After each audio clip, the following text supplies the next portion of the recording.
It was supposed to be just another interview.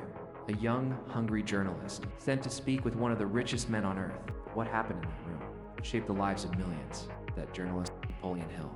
That titan, Andrew Carnegie. Carnegie didn't want publicity. He wanted a soldier. He looked Hill in the eye and said, "I will open the doors to the most powerful minds in the world. If you promise me one thing, give 20 years of your life. Study them, live among them, then share their secrets with the world. No money, no fame, just a mission." And Hill said yes. That single moment, it lit the match that would become the fire behind every self-made millionaire you know today. No school prepared him. No textbook could teach him. Napoleon Hill was now walking among giants. He sat across from the minds that built industries, shaped nations, moved markets. And he didn't ask about money. He asked about thinking. What made them different? What gave them power when others stayed poor? How did they stay focused, obsessed, and relentless? What he discovered wasn't luck. It wasn't talent. It was clarity of purpose, burning desire that never flickered. These men lived like warriors. They woke with vision, slept with intention, and every action they took was tied to a goal they refused to surrender. Hill began to see the pattern. It's not in their bank accounts, but in their minds. And he knew this was the real treasure. Every legend Napoleon Hill met had a monster they had to kill. And it wasn't failure. It wasn't fear. It was indecision. Hill discovered the truth no one wanted to admit. People don't fail because they're weak. They fail because they wait. Waiting for motivation. Waiting for the right time. Waiting for someone to believe in them. And while they waited, their dreams died quietly. The wealthy, they decided quickly and clearly. They took imperfect action. They moved even when they were unsure. Hill called it definiteness of purpose. And it was the difference between men who built empires and those who built excuses. So ask yourself, are you waiting to live, or are you ready to decide? Because indecision is the graveyard where dreams go to die. What separated the wealthy from the forgotten? Not luck, not genius. Just one thing, burning desire. Hill didn't just hear this once. He heard it from every single titan. They all spoke of a fire so hot, it scorched excuses. The hunger that made failure unacceptable. Vision they would die for. Their desire was not casual. It was aggressive, loud, inevitable. Hill said, "Desire backed by faith knows no such word as impossible." Most people kind of want success, but kind of wanting leads to kind of trying, which leads to nothing at all. If your dream doesn't burn, don't expect the world to feel its heat. You want to win. Set yourself on fire first. They had no proof, no guarantees, no safety net. But they had something far more powerful. Faith, not religious faith. Self-faith, the kind that whispers, "I will win, even if the world laughs first." Napoleon Hill realized. Every millionaire he interviewed believed in their vision before it ever existed. They saw the invisible till the world was forced to see it too. Faith is not hope.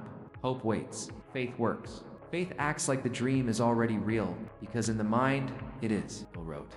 Faith is the head chemist of the mind. It rewires you, builds you.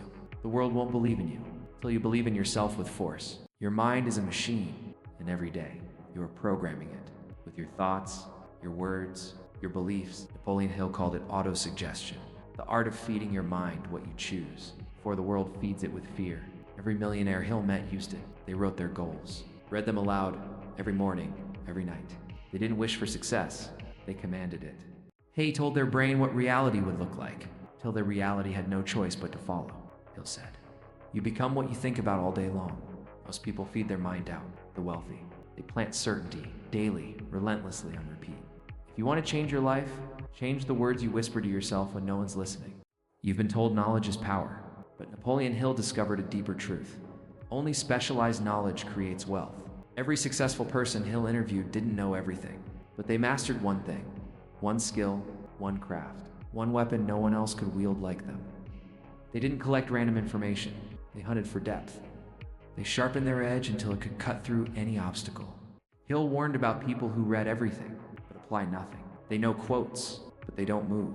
They feel smart, but stay stuck. Knowledge is only potential power, Hill wrote. It becomes real power only when it is organized into definite plans of action. The rich don't just learn, they execute. The question isn't how much you know. What skill are you mastering to change your life? Napoleon Hill found one trait more powerful than talent, more vital than luck, more consistent than opportunity: persistence. Every successful mind he studied, every single one, faced defeat, bankruptcy, rejection, laughter, but they kept showing up again and again and again. They didn't fear failure, they fed on it, because they knew. Every no just brought them closer to yes. The world tests the worthy, It wants to know, how bad do you really want it? Most give up on the 5-yard line, just before the breakthrough. But the wealthy, they dig until they find gold, even when their hands are bleeding. Hill said, persistence is to the character of man what carbon is to steel. You want steel in your soul? Keep moving. Even when it hurts, you may be strong alone, but you'll never be unbreakable until you build your mastermind. Napoleon Hill discovered this truth early. Every great achiever had a team, not just employees, but a circle of thinkers, mentors, doers, people who challenged them, who sharpened them like iron. He called it the coordination of knowledge and effort. When 2 or more minds align with a single purpose, they form a third, more powerful mind, an invisible force. Alone, you'll burn out. Together, you'll ignite. No mind is complete by itself, Hill wrote. It needs contact with other minds to grow and expand. If you're surrounded by doubters, complainers, and critics, you're digging your own grave. Find your fire circle, and you'll find your future. Napoleon Hill didn't become a billionaire. He didn't build an empire of steel or tech. He built something far more powerful, a legacy that never dies. It's through rejection, poverty, threats, and silence. He kept writing, kept believing, kept teaching, because he knew the real war wasn't outside, it was in the mind. He gave us a blueprint, 13 principles, one path. It's proven by history and lived by legends. But now it's your turn. This isn't about reading another quote. It's about making a decision to master your thoughts, to guard your time, to demand more of yourself, to live with fire, faith, and focus.